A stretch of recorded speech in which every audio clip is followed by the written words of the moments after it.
بسم اللہ الرحمن الرحیم۔ شروع کرتا ہوں اللہ کے نام سے جو بے انتہا مہربان نہایت رحم کرنے والے ہیں۔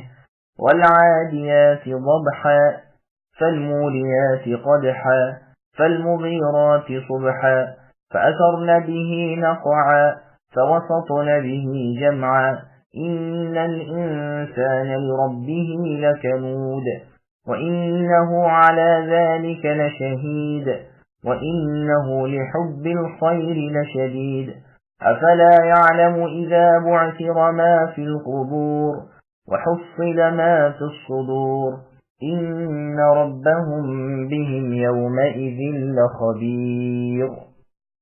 ہانپتے ہوئے دوڑنے والے گھوڑوں کی قسم، پھر ٹاپ مار کر آگ جھاڑنے والوں کی، پھر صبح کے وقت دھاوا بولنے والوں کی، پس اس وقت غبار اڑاتے ہیں، پھر فوجوں کے درمیان گھس جاتے ہیں۔ یقیناً انسان اپنے رب کا بڑا ناشکرا ہے اور یقیناً وہ خود بھی اس سے باخبر ہے۔ یہ مال کی محبت میں بھی بڑا سخت ہے۔ کیا اسے وہ وقت معلوم نہیں جب قبروں کے مردے اٹھا کھڑے کر دیے جائیں گے اور سینوں کی پوشیدہ باتیں ظاہر کر دی جائیں گی؟ بے شک ان کے رب اس دن ان کے حال سے پورے باخبر ہوں گے۔ سامعین، اب ان آیتوں کی تفسیر سماعت کیجیے۔ مجاہدین کے گھوڑوں کی فضیلت۔ مجاہدین کے گھوڑے جبکہ اللہ کی راہ کے لیے ہانپتے اور ہنہناتے ہوئے دوڑتے ہیں، ان کی اللہ تبارک و تعالی قسم کھاتے ہیں۔ پھر اس تیزی میں دوڑتے ہوئے پتھروں کے ساتھ ان کے نعل کا ٹکرانا اور اس رگڑ سے آگ کی چنگاریاں اڑنا، پھر صبح کے وقت دشمن پر ان کا چھاپا مارنا اور دشمنان رب تعالی کو تہوبالا کر دینا۔ رسول اللہ صلی اللہ علیہ وسلم کی یہی عادت مبارکہ تھی کہ دشمن کی کسی بستی پر آپ جاتے تو وہاں رات کو ٹھہر کر کان لگا کر سنتے۔ اگر اذان کی آواز آ گئی تو آپ رک جاتے، نہ آتی تو لشکر کو حکم دیتے کہ ان پر حملہ کر دو۔ یہ روایت مسلم میں ہے۔ پھر ان گھوڑوں کا گرد و غبار اڑانا اور ان سب کا دشمنوں کے درمیان گھس جانا، ان سب چیزوں کی قسم کھا کر پھر مضمون شروع ہوتا ہے۔ عبداللہ رضی اللہ عنہ سے مرضی ہے کہ والعادیات سے مراد اونٹ ہیں۔ علی رضی اللہ عنہ بھی فرماتے ہیں۔ ابن عباس رضی اللہ عنہما کا یہ قول ہے کہ اس سے مراد گھوڑے ہیں۔ جب علی رضی اللہ عنہ کو معلوم ہوا تو آپ نے فرمایا، گھوڑے ہمارے پاس بدر والے دن تھے ہی کب، یہ تو اس چھوٹے لشکر میں تھا جو بھیجا گیا تھا۔ عبداللہ بن عباس رضی اللہ عنہما ایک مرتبہ حتیم میں بیٹھے ہوئے تھے کہ ایک شخص نے آ کر اس آیت کی تفسیر پوچھی تو آپ نے فرمایا، اس سے مراد مجاہدین کے گھوڑے ہیں جو بوقت جہاد دشمنوں پر دھاوا بولتے ہیں۔ پھر رات کے وقت یہ گھوڑے سوار مجاہد اپنے کیمپ میں آ کر کھانے پکانے کے لیے آگ جلاتے ہیں۔ وہ یہ پوچھ کر علی رضی اللہ عنہ کے پاس گیا۔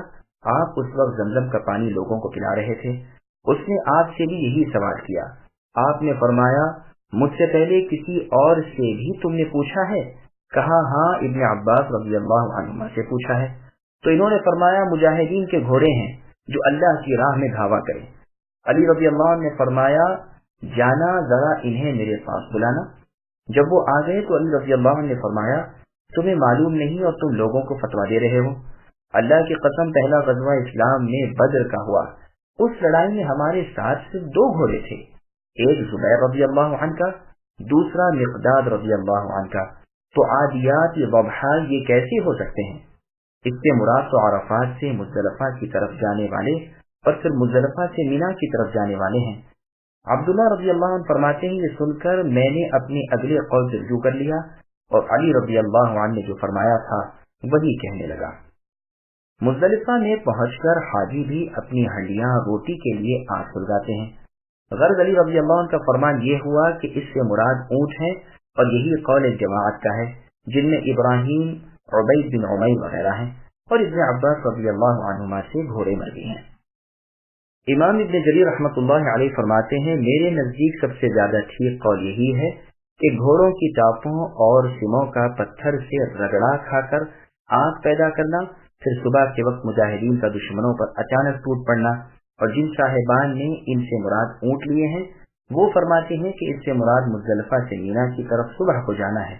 پھر یہ سب کہتے ہیں کہ پھر ان کا جس مکان میں یہ اترے ہیں، خواہ جہاد میں ہو یا حج میں، غبار اڑانا، پھر ان مجاہدین کا کفار کی فوجوں میں درانا گھس جانا اور چیرتے پھاڑتے مارتے پچھاڑتے ان کے بیچ لشکر میں پہنچ جانا، اور یہ بھی مراد ہو سکتی ہے کہ سب جمع ہو کر اس جگہ درمیان میں آ جاتے ہیں، تو اس صورت میں جمع حال مؤکد ہونے کی وجہ سے منصوب ہوگا۔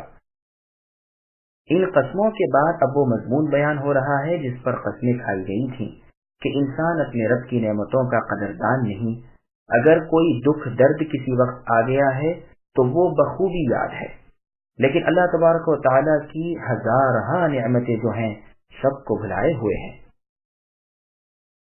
پھر آگے اللہ نے فرمایا اللہ تعالیٰ اس پر شاہد یعنی گواہ ہیں، اور یہ بھی ہو سکتا ہے کہ یہ انسان خود اس بات پر اپنا گواہ آپ ہے۔ اس کی ناشکری اس کے افعال اور اقوال یعنی کاموں اور باتوں سے صاف ظاہر ہے، جیسے اور جگہ اللہ نے فرمایا شاہدین علی انفسہم بالکفر، یعنی مشرکین سے اللہ تعالیٰ کی مسجدوں کی آبادی نہیں ہو سکتی جبکہ یہ خود اپنے کفر کے آپ گواہ ہوں۔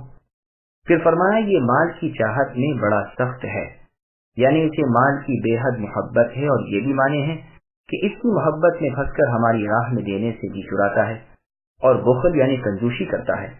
کہ پروردگار عالم اسے دنیا سے بے رغبت کرنے اور آخرت کی طرف متوجہ کرنے کے لیے فرما رہے ہیں کہ کیا انسان کو یہ معلوم نہیں کہ ایک وقت وہ آ رہا ہے کہ جب تمام مردے قبروں سے نکل کھڑے ہوں گے اور جو کچھ باتیں چھپی ہوئی تھیں سب ظاہر ہو جائیں گی۔ سن لو ان کے رب ان کے تمام کاموں سے باخبر ہیں اور ہر ایک عمل کا بدلہ پورا پورا دینے والے ہیں۔ ایک ذرے کے برابر وہ ظلم روا نہیں رکھتے اور نہ رکھے۔ سامعین الحمدللہ، سورۃ العادیات کی تفسیر مکمل ہوئی۔